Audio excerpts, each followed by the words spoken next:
My name is Chris Bringer. I'm originally from Germany, but I've been living in Kawagoe for 20 years. Unlike many modern cities, you can see Japanese history and Japanese customs alive in this place. There are 5 things I would like to introduce. First of all, Kitain.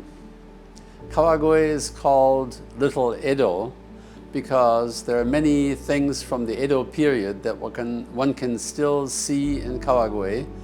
There is a fascinating story behind that, which has to do with Tokugawa Ieyasu, the first shogun, and a friendship with the high priest of Kitain, and a fire at Kitain Temple.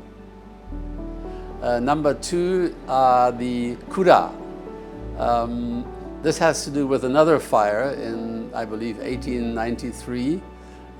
Many places in Kawagoe burnt down. Because these are fire resistant, many merchants started building kura warehouses when they rebuilt the city. And you can still see many of these kura being used in Kawagoe as shops, as living quarters. Number 3 for me is Kawagoe Castle.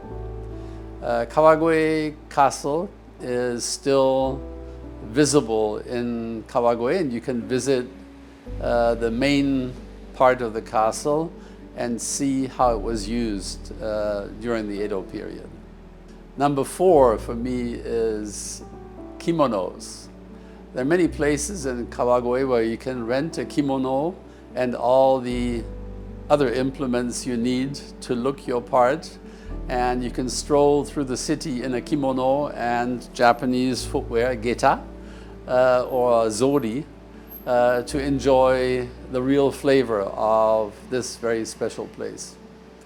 And number 5, the most exciting part for me is Kawagoe Matsuri. Every year in October, there is a big Matsuri, which has also become part of the UNESCO World Heritage. And what's special for me for this festival is it's not organized by professionals, it's organized by the people living in Kawagoe.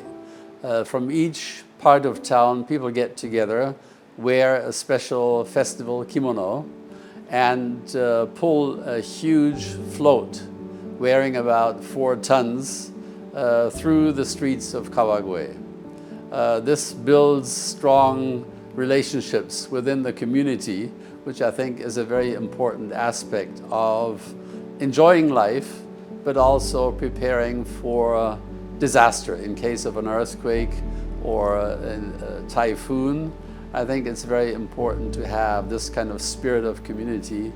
I've also, because of my job, I've traveled a lot in Japan, from Hokkaido to Okinawa, and I'm always glad to come back to Kawagoe because of this feeling of authenticity, living in a lively but connected to tradition place. And here you have the connection of modern life and traditional Kawagoe lifestyle. I think hearing the sound of the Matsuri music from far away gives me the feeling I'm really in Japan, I'm really in Kawagoe.